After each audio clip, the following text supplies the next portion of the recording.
छत्तीसगढ़ में ठंड का कहर जारी है। प्रदेश में अगले 2 दिनों तक शीतलहर चलने का अलर्ट जारी किया गया है। उत्तर भारत से आ रही बर्फीली हवाओं का असर देखने को मिल रहा है। अंबिकापुर में तापमान जो दर्ज किया गया है वो 4.4 डिग्री सेल्सियस है। रायपुर की बात करें तो यहां पर पारा 12.4 डिग्री सेल्सियस पर दर्ज किया गया है और कड़ाके की ठंड से जनजीवन प्रभावित नजर आ रहा है। तो छत्तीसगढ़ में लगातार ठंड का कहर जारी है और अगले 2 दिनों तक शीतलहर यानी कोल्ड वेव का अलर्ट जारी किया गया है। कड़ाके की ठंड का दौर जो है वो देखने को मिल रहा है और उत्तर भारत से लगातार आ रही बर्फीली हवाओं के कारण मध्य प्रदेश सहित छत्तीसगढ़ के इलाकों में अधिकांश इलाकों में शीतलहर का अलर्ट जारी किया गया है। मौसम विभाग के अनुसार अगले 2 से 3 दिनों तक न्यूनतम तापमान में और भी गिरावट दर्ज की जा सकती है, जिससे ठंड के असर जो है और बढ़ेगा। खासतौर पर उत्तरी और मध्य छत्तीसगढ़ के इलाकों में सबसे ज्यादा ठंड देखने को मिलेगी। तो इस खबर पर अधिक जानकारी के लिए मेरे साथ महासमुंद से जशांक नायक और जशपुर से कुंदन सिंह जुड़ चुके हैं। सबसे पहले महासमुंद चलते जशांक से बात करेंगे। जशांक, किस तरह की कड़ाके की ठंड अभी समझ में आ रही है महासमुंद में? बिल्कुल चिरायु, देखिए महासमुंद जिले में कड़ाके की ठंड एक बार सबको कपकपा दिया है। और ये तस्वीर देखिए, सुबह सुबह का वक्त है, लोग अलाव का सहारा ले रहे हैं क्योंकि ठंड इतनी पड़ रही है कि अगर आप घर से सुबह निकलेंगे और अगर आग का सहारा नहीं लेंगे तो आप घर से निकल नहीं पाएंगे। कुछ साथी हैं, उनसे भी बातचीत करते हैं। इस बार कितनी ठंड पड़ रही है? ठंड तो बहुत जोर से पड़ रही है। सुबह आग का सहारा लेना पड़ रहा है, बाकी घर से निकल नहीं पा रहे हैं। पिछले साल की तुलना में अगर हम देखें तो इस बार कितना ठंड आप लोग महसूस कर रहे हैं? उससे 30% अधिक है। अगले साल से हम लोग सुबह से माने आग के सहारा ले रहे हैं। आग के बिना हम लोग घर से निकल नहीं पा रहे हैं। ये देखिए चिरायु, कैसे लोग जो है अलाव का सहारा ले रहे हैं क्योंकि ठंड इतनी बढ़ गई है इस बार महासमुंद जिले में कि आग का सहारा लेना जरूरी हो गया है। जी जशांक, वाकई ठंड जो है वो कड़ाके की पड़ रही है। इसीलिए इसके साथ कुंदन का रुख करते हैं। कुंदन, जशपुर में कितना तापमान है, तस्वीरें भी दिखाइएगा। जी बिल्कुल, देखिए जसपुर में जो तापमान है उसने पिछले 25 सालों का रिकॉर्ड तोड़ दिया है। जो न्यूनतम तापमान है वो जसपुर का 0.1 डिग्री रहा। यहाँ पे पिछले 4 दिनों से खेतों में बर्फ जम जा रहे थे, जो पाला है वो जम जा रहा था, जो कार घर के बाहर खड़ी रहती थी उसके ऊपर एक बर्फ की परत लग जा रही थी। फिलहाल आज की बात करें तो आज तापमान में थोड़ी राहत है लोगों को। फिर भी जो स्थानीय लोग हैं, जसपुर जिले के लोग हैं, वो लगातार जिला प्रशासन से भी मांग कर रहे हैं कि इस तरह की ठंड पड़ रही है कि खेतों में पाले जम जा रहे हैं, तो कहीं ना कहीं प्रशासन को संज्ञान लेना चाहिए और प्राइमरी की जो स्कूलें हैं उसे फिलहाल बंद कर देना चाहिए। हालांकि आज लोगों को ठंड से राहत है, लेकिन इस ठंड ने जसपुर में जनजीवन को प्रभावित कर दिया है। जी कुंदन, आपका तमाम जानकारी साझा करने के लिए आपका बहुत बहुत शुक्रिया और जशांक, आपका भी तमाम जानकारी साझा करने के लिए बहुत बहुत शुक्रिया। चलिए आगे बढ़ते हैं, जहां सीएम विष्णुदेव साय के आज के कार्यक्रमों पर नजर डालते हैं। जहां कार्यक्रमों में वो शिरकत करेंगे, कई कार्यक्रमों में नजर आएंगे। इंडिया इंटरनेशनल राइस समिट में वो शामिल होंगे। समिट में देश दुनिया के कई लोग शामिल होने के लिए पहुंचेंगे। सीएम उत्कृष्टता पुरस्कार कार्यक्रम में भी सीएम जाएंगे और कई विभागों अधिकारियों को सम्मानित करते हुए नजर आएंगे। तो आज सीएम विष्णुदेव साय रायपुर के ही कई कार्यक्रमों में शिरकत करते हुए नजर आएंगे। बैक टुगेदर बैक कार्यक्रमों का दौर रायपुर में देखने को मिलेगा, जिसमें सबसे पहले इंडिया इंटरनेशनल राइस समिट में वो शामिल होंगे, जिसके बाद वो सीएम उत्कृष्टता पुरस्कार कार्यक्रम में भी शामिल होंगे और कई विभागों के अधिकारियों को सम्मानित करते हुए नजर आएंगे। तो खबर पर अधिक जानकारी के लिए मेरे साथ अभिषेक तिवारी रायपुर से जुड़ चुके हैं लाइव। अभिषेक, आज सीएम रायपुर में कई कार्यक्रमों में शिरकत करते हुए नजर आएंगे। जी बिल्कुल, देखिए सबसे पहला जो उनका कार्यक्रम रहेगा वो राइस समिट जो होने वाला है, इंडियन इंटरनेशनल राइस समिट जो होने वाला है उसमें रहेगा। और इसकी महत्वता इसलिए बढ़ जाती है क्योंकि इंडिया इंटरनेशनल राइस समिट में ना सिर्फ देश भर से बल्कि पूरे दुनिया भर से लोग शामिल होंगे। और वो लोग शामिल होंगे जो राइस का जिनका कारोबार है या फिर दूसरे देशों के जो अधिकारी होते हैं वो इसमें शामिल होंगे। और इससे ये चीज़ बढ़ेगी कि यहाँ पे जो धान का उत्पादन हो रहा है, राइस का उत्पादन हो रहा है, उसका जो ट्रांसपोर्टेशन है, ट्रेडिंग है, उसको बढ़ाने के लिए जो है जोर दिया जाएगा। कई MOU भी साइन होते दिखाई दे सकते हैं। इसके साथ ही अगर दूसरे कार्यक्रम की बात करें तो मुख्यमंत्री उत्कृष्टता जो पुरस्कार आयोजन है, इसमें एक मुख्यमंत्री शामिल होंगे और इसमें वो जो है कई विभाग जिन्होंने एक साल में कई अच्छे काम किए हैं, कई ऐसे अधिकारी जिन्होंने बहुत उत्कृष्टता दिखाई कि बहुत अच्छे काम किए हैं, उनको सम्मानित करते दिखाई देंगे, उनको पुरस्कार देते हुए दिखाई देंगे। चिरायु जी अभिषेक, तमाम जानकारी साझा करने के लिए आपका बहुत बहुत शुक्रिया। चलिए आगे बढ़ते हैं, जहां मनरेगा बचाओ संग्राम के तहत कांग्रेस का हल्ला बोल चरणबद्ध कार्यक्रम देखने को मिलेगा और प्रदर्शन करेगी कांग्रेस के कार्यकर्ता। आज जिला स्तरीय प्रेस कॉन्फ्रेंस भी कांग्रेस आयोजन करेगी और कल 1 दिवसीय उपवास और विरोध करेगी कांग्रेस। 12 से 29 जनवरी तक जनसंपर्क कार्यक्रम भी किया जाएगा। 30 जनवरी को वार्ड स्तर पर शांतिपूर्ण धरना दिया जाएगा।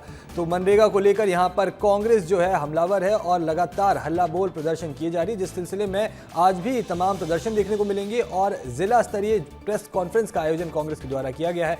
कल 1 दिवसीय उपवास और प्रतीकात्मक विरोध भी किया जाएगा, जिसमें 12 से 29 जनवरी तक जनसंपर्क किया जाएगा और 30 जनवरी को वार्ड स्तर पर शांतिपूर्ण धरना भी दिया जाएगा कांग्रेसियों के द्वारा।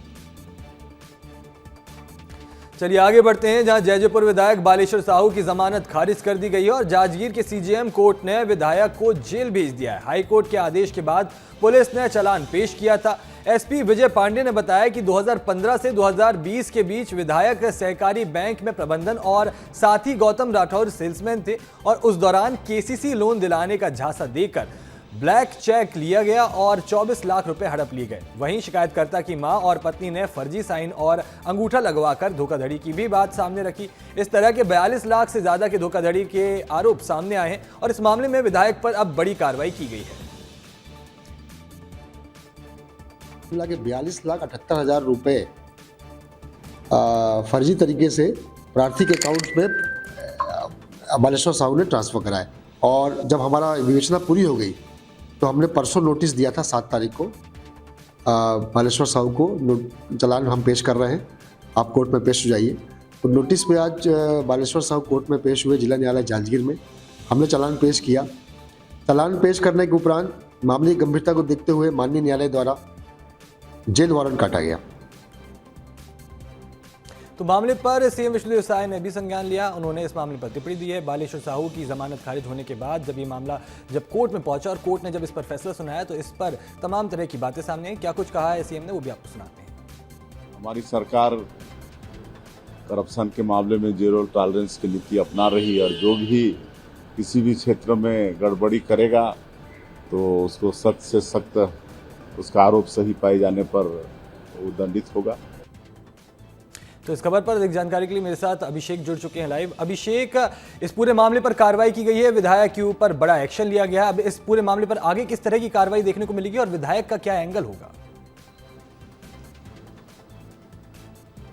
बिल्कुल, देखिए जो विधायक हैं जैजैपुर से, जांजगीर चांपा जिले के जैजैपुर विधानसभा से विधायक है बालेश्वर साहू, उन पे आरोप लगा था कि उन्होंने धोखाधड़ी की है। धोखाधड़ी किस तरह की है? किसान क्रेडिट कार्ड जो योजना होती है उसके तहत जो पीड़िता है उनसे फर्जी चेक लेकर, जो ब्लैंक चेक होता है वो लेकर उसमें फर्जी हस्ताक्षर करके उसको सबमिट किया और 42,78,000 की ठगी की है। इस आरोप के बाद लगातार जांच चल रही थी। उसी बीच वो विधायक बन जाते हैं। विधायक बनने के बाद भी लगातार जांच चल रही थी, लेकिन हाई कोर्ट ने आदेश दिया कि उनके खिलाफ जो चार्जशीट है उसको पेश किया जाए, जिसको कल पेश किया गया और पेश करने के बाद उनको गिरफ्तार कर जो है अब जेल में डाल दिया गया है। तो इसके कारण न सिर्फ प्रशासनिक गलियारे में बल्कि राजनीतिक गलियारों में भी चर्चा बढ़ चुकी है। जहां भाजपा एक तरफ चुटकी लेते हुए ये कह रही है सोशल मीडिया अपने हैंडलों के जरिए कि जो कांग्रेस के विधायक होते हैं, कांग्रेस उन्हीं को सीट देती है जो धोखाधड़ी में माहिर हो, जो लूटपाट या भ्रष्टाचार में माहिर हो। ऐसा भाजपा जो है सोशल मीडिया के जरिए लगातार आरोप लगा रही है। वहीं मुख्यमंत्री ने कहा है कि इस मामले में जो है हमारी सरकार जीरो टॉलरेंस रखती है और इसकी जांच आगे भी इस तरह से होगी। वहीं कांग्रेस का एंगल देखना होगा। कांग्रेस ने अभी तक चुप्पी साधी हुई है, वो क्या कहते हैं इस मामले में ये देखने वाली बात होगी। लेकिन हाँ, एक विधायक पर इस तरह का आरोप लगना, उसके बाद उस विधायक की गिरफ्तारी होना और गिरफ्तारी होने के बाद उसका जेल जाना, ये अपने में ही बड़ी बात है। चिरायु जी अभिषेक, इस मामले पर नजर बनाए रखेंगे। तमाम तथ्य इसमें धीरे धीरे करके सामने आएंगे। तमाम जानकारी साझा करने के लिए आपका बहुत बहुत शुक्रिया। चलिए आगे बढ़ते हैं, जहां रेलवे ने रायपुर जबलपुर एक्सप्रेस का नाम बदला है और अब मूक माटी एक्सप्रेस के नाम से ये इंटरसिटी एक्सप्रेस चलेगी। ट्राइबल हेरिटेज को प्रमोट करने के लिए ये नाम बदला गया है। रेलवे बोर्ड की मंजूरी के बाद ये बदलाव लागू किया जाएगा। रूट समय सारणी में कोई बदलाव नहीं होगा, सिर्फ नाम में बदलाव किया गया है। नामकरण के जरिए क्षेत्रीय संस्कृति को सम्मान मिलेगा। मूक माटी धरती, परंपरा और सामाजिक मूल्यों का प्रतीक है। छत्तीसगढ़ मध्य प्रदेश के आदिवासी अंचलों से जुड़ा हुआ ये नाम है, जिसके बाद ये फैसला लिया गया है कि रायपुर जबलपुर इंटरसिटी एक्सप्रेस जो ट्रेन है उसका नाम बदलकर अब मूक माटी एक्सप्रेस कर दिया गया है। इस ट्रेन का नंबर जो है वो 11,701 और 11,702 ये दो नंबरों से संचालित होती है, जिसका नाम बदला गया है। चलिए आगे बढ़ते, खबर कांकेर से है, जहां घर वापसी का सिलसिला जारी है। 3 परिवारों के 10 लोगों ने मूल धर्म में वापसी की है। गांव के 2 परिवारों के 7 सदस्यों की वापसी हुई है। गुलाल बोड़ी के एक परिवार के 3 सदस्यों की वापसी हुई है। समाज प्रमुखों ने यहां पर वापसी करने पर स्वागत किया है लोगों का। तो कांकेर में धर्मांतरण के बाद अब घर वापसी का सिलसिला देखने को मिल रहा है और ये सिलसिला जो है लगातार जारी है। इस बार भी 3 परिवार के 10 लोगों ने वापस मूल धर्म में वापसी की है, जिसके बाद गाँव के लोगों में खुशी देखने को मिली है। ये आप तस्वीरें देख सकते हैं जहां पर कांकेर से सामने आई हैं और ये कांकेर में सिलसिला जारी है मूल धर्म में वापसी का। धर्मांतरित किए गए लोग अब धीरे धीरे करके मूल धर्म में वापस आ रहे हैं। यहाँ पे तुमरीसूर गांव से 7 सदस्यों ने वापसी की है और गुलाल बोई गांव से 3 सदस्यों ने वापसी की है। चलिए आगे बढ़ते हैं, जहां पर देश में नक्सलवाद अब अपनी आखिरी दौर पर है और आखिरी सांसें गिन रहा है। छत्तीसगढ़ के दंतेवाड़ा में 63 नक्सलियों ने एक साथ हथियार डालकर मुख्यधारा में लौटने का फैसला लिया है। इनमें से 33 इनामी नक्सली भी शामिल है। देखिए माइक हासिल 31/3/2026 ये देश नक्सलवाद से मुक्त हो जाएगा। देश के गृह मंत्री अमित शाह का ये बयान बताने के लिए काफी है कि नक्सलवाद का द एंड जारी है। नक्सली मुठभेड़ में मारे जा रहे हैं या सरेंडर कर रहे हैं। शुक्रवार को दंतेवाड़ा में 63 माओवादियों ने हथियार छोड़कर मुख्यधारा में वापसी की। आत्मसमर्पण करने वालों में करीब 33 नक्सलियों पर कुल 1,18,00,000 का इनाम था। इनमें कई बड़े चेहरे भी शामिल हैं, जिनका नाम बस्तर की बड़ी नक्सली घटनाओं से जुड़ा रहा है। दंतेवाड़ा पुलिस के मुताबिक बीते 22 महीनों में जिले में अब तक 201 इनामी सहित कुल 571 माओवादी आत्मसमर्पण कर चुके हैं। लोन वर्राटू अभियान के तहत मुख्यधारा में लौटे हुए माओवादियों की संख्या भी 1223 है। विगत 2 वर्षों में आपने देखा होगा कि लगातार हम लोग ऑपरेशंस किए, जिसके विभिन्न मुठभेड़ों में सिक्योरिटी फोर्सेस को सफलताएं मिली है और ऐतिहासिक सफलताएं मिली है। पुनः माध्यम के तहत कि छत्तीसगढ़ शासन की पुनर्वास नीति का लाभ लें, आत्मसमर्पण करें। आप देख रहे हैं कि शीर्ष नेता जो है माओवादी संगठन के, या तो वो मारे गए हैं या तो अलग अलग जगह पे गिरफ्तार या सरेंडर हो रहे हैं। वहीं बात पूरे छत्तीसगढ़ की करें तो 2025 में 2500 से ज्यादा नक्सलियों ने सरेंडर किया। करीब 1900 नक्सली गिरफ्तार हुए, 525 से ज्यादा नक्सली मारे गए। आत्मसमर्पण करने पहुंचे नक्सली दंपति मोहन और सुमित्रा ने खुलकर अपनी बात विस्तार न्यूज पर रखी। दोनों का कहना था कि जंगल में लगातार बढ़ते फोर्स के दबाव और जीवन की कठिनाइयों को देखते हुए वे मुख्यधारा में शामिल हुए। सर सरेंडर करने का कारण वही है सर, अब सरकार का जो डेडलाइन है अभी 2026-31 मार्च का डेडलाइन है और नक्सली को उन्मूलन अभियान निकाले हैं। उसमें बहुत फोर्स का अति हुआ है और ज्यादा फोर्स आए हैं, तो जंगल में ढूंढना और जंगल में एनकाउंटर करना और मुठभेड़ में मारना, ऐसे कई कामरेड्स शहादत हुए हैं। उस शहादत के बाई से सारे कामरेड्स डर के वजह से समर्पण किए हैं। मोहन और सुमित्रा जैसे बड़े नक्सली दंपति का आत्मसमर्पण दंतेवाड़ा पुलिस के लिए नए साल की बड़ी सफलता माना जा रहा है। ये साफ संकेत है कि बस्तर में अब बंदूक की जगह विकास और शांति की नई बयार बह रही है। वैसे भी सरकार का लक्ष्य 2026 तक नक्सलवाद का खात्मा करने का है और इसकी डेडलाइन भी नजदीक आ रही है। यानी नक्सली या तो मारे जा रहे हैं या सरेंडर कर रहे हैं या गिरफ्तार हो रहे हैं। विस्तार न्यूज के लिए दंतेवाड़ा से लुभम निर्मलकर की रिपोर्ट। चलिए आगे बढ़ते हैं, जहां छत्तीसगढ़ में लेखक मनोज रूपरा को किया गया अपमानित के मामले में गुरु घासीदास विश्वविद्यालय के बाद जब ये मामला सामने आया, वीडियो वायरल हुआ, उस पर भूपेश बघेल ने घटना को निंदनीय बताया। फेसबुक पर पोस्ट करके कार्रवाई की मांग की। भूपेश बघेल ने पोस्ट कर लिखा कि कुलपति का व्यवहार निंदनीय है। उम्मीद है कि राज्यपाल इसका संज्ञान लेंगे और जल्दी इस पर उचित कार्रवाई की जाएगी। तो आपको बता दें कि बीते दिनों गुरु घासीदास यूनिवर्सिटी में एक कार्यक्रम का आयोजन हुआ था। इस कार्यक्रम में कुलपति के द्वारा किसी विषय पर कुछ बातें कही जानी थी, जिस पर वो विषय से भटक गए और इस मामले पर लेखक ने उनकी चुटकी ले ली। जब ये मामला सामने आया तो कुलपति जो है वो भड़क गए और ये वीडियो जो है ये सोशल मीडिया पर वायरल हुआ। तब से ही ये मामला जो है वो तूल पकड़। चलिए आगे बढ़ते हैं, जहां बलौद में राष्ट्रीय रोवर रेंजर जम्बूरी का दूसरे दिन का आज आयोजन है। केंद्रीय मंत्री टोकन साहू मुख्य अतिथि के रूप में शामिल होंगे। मुख्य राष्ट्रीय आयुक्त डॉक्टर के खंडेलवाल अध्यक्षता करेंगे आज के प्रोग्राम की और colour party folk dance, ethnic fashion show का आयोजन आज देखने को मिलेगा। वाटर स्पोर्ट्स, एडवेंचर एरिया, बौद्धिक गतिविधियां भी आज के कार्यक्रम में होंगी और सभी राज्य के प्रतिभागी अपने राज्य की परंपरा का प्रदर्शन करते हुए नजर आएंगे।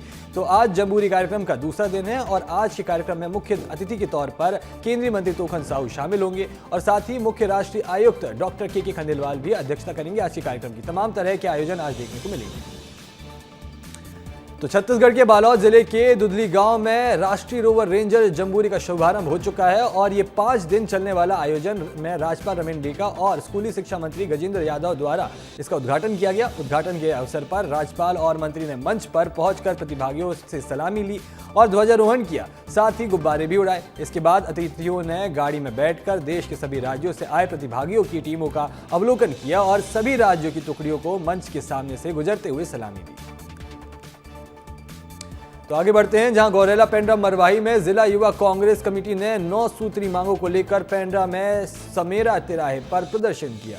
इस दौरान युवा कांग्रेस ने जमकर नारेबाजी की और विभिन्न जन समस्याओं को लेकर सरकार को घेरने का प्रयास किया और इससे पहले पुलिस प्रशासन ने सेमरा तिराहे पर बैरिकेडिंग करके प्रदर्शनकारियों को रोक भी दिया था। घेराव के दौरान युवा कांग्रेस कार्यकर्ताओं और पुलिस के बीच तीखी नोकझोंक देखने को मिली और इसके बाद अब मामले में कार्रवाई हो सकती है। छत्तीसगढ़ प्रदेश युवा कांग्रेस के प्रदेश प्रभारी हिमाचल प्रदेश सलाहकार मरवाही जिले में 5 सूत्री मांग को लेकर आज हम मरवाही पहुंचे थे। हमारे धरना बैठा लगातार जिले की जो सड़क ऐसा खराब है, लगातार जो किसानों के साथ धान खरीदी में चलावा हो रहा है। इसका जवाब तो कांग्रेस जिला दे देंगे, परंतु मैं जो देख पा रहा हूँ, चाहे पीछे बैकड्राप हो चाहे जितने फ्लैक्स हों, उनका फोटो और प्रोटोकॉल में सब चीज़ लगा हुआ है, तो निश्चित है कि वो आमंत्रित की गई होंगी। विभिन्न बिंदुओं को लेकर कलेक्टर महोदय के नाम से ज्ञापन सौंपा गया है, ठीक है, और जो भी समस्या है उसको जल्दी निराकरण कर लिया जाएगा। विशेष मांग है जो पेंड्रा गौरेला बाईपास है और जो मरेंगा से संबंधित जो भी योजना है उनसे संबंधित है और धान खरीदी से संबंधित कुछ योजनाएं हैं उनसे संबंधित। आगे बढ़ते हैं, जहां बलौदा बाजार के धमाखेड़ा में 23 जनवरी को कबीर पंथ का सबसे बड़ा आयोजन होगा और नवोदित वंशाचार्य उद्यमी नाम साहब के भव्य चादर तिलक समारोह में देश के 18 से अधिक राज्यों और 5 विदेशों से श्रद्धालु शामिल होंगे। डिप्टी सीएम विजय शर्मा ने तैयारियों का जायजा लेते हुए 30 से 35 साल बाद होने वाला ऐतिहासिक आयोजन बताया और जिला प्रशासन ने श्रद्धालुओं की सुविधा के लिए व्यापक इंतजाम किए हैं। जनवरी को एक बहुत बड़ा कार्यक्रम है। इसमें 18 से अधिक राज्यों के लोग, 5 से अधिक देशों के लोग यहाँ एकत्रित होंगे। लाखों की संख्या में श्रद्धालु आएंगे। चादर तिलक का कार्यक्रम है। नवोदित वंशाचार्य उद्यमी नाम साहब का उस दिन वो पंथश्री बनेंगे और इसलिए ये बड़ी घटना है। प्रशासन ने बहुत अच्छी व्यवस्था कर रखी है और संस्थान ने भी अच्छी व्यवस्था की है। चलिए आगे बढ़ते हैं, जहां दुर्ग भिलाई नगर निगम के आयुक्त राजीव कुमार पांडे ने गौवन संरक्षण और गौठानों की बेहतर व्यवस्था के लिए सख्त और अभिनव अभियान जारी किया है, आदेश जारी किया है। आदेश के मुताबिक अब निगम के अधिकारी रोजाना गौठानों का निरीक्षण करेंगे और गौवंश की सेवा सुनिश्चित करेंगे। अधिकारियों को ये देखना होगा कि गौठानों में पर्याप्त चारा, स्वच्छ पानी और समय पर इलाज जैसी मूलभूत सुविधाएं उपलब्ध हो रही हैं या नहीं। गौशाला और गोदाम का संचालन प्राथमिकता में है हमारे निगम के भी, और हम लोग प्रॉपर टेंडर करके जो वहाँ पर गोवंश हैं उनको किसी प्रकार कोई समस्या ना हो ये सुनिश्चित कर रहे हैं। बीच में काफ़ी बड़े एरिया में था, उसमें हम लोग अपने निगम के फंड से भी कर रहे हैं और जो संस्थाएं हैं या कोई व्यक्ति सहयोग करना चाहें उनसे सहयोग लेते हैं। तो हम लोगों ने प्रॉपर पार्टीशन कराने का काम किया है और पानी के लिए और उनके छाया के लिए पर्याप्त व्यवस्था हम लोग कर रहे हैं। अगर कोई विसंगति होगी तत्काल मुझे अवगत कराएंगे। तो धमतरी में आज से अग्निवीर भर्ती रैली की शुरुआत हो चुकी है और आमातालाब रोड स्थित इंडोर स्टेडियम में सेना भर्ती प्रक्रिया आयोजित की जा रही है। एआरओ रायपुर की 10 से 19 जनवरी तक चलने वाली इस प्रक्रिया में छत्तीसगढ़ के 33,000 के 8,999 पुरुष अभ्यर्थी शामिल होंगे। पहले दिन सरगुजा संभाग सहित 6 जिलों के अभ्यर्थी भाग ले रहे हैं। प्रशासन ने सुरक्षा और चिकित्सा सहित सभी आवश्यक व्यवस्थाएं सुनिश्चित कर रखी हैं।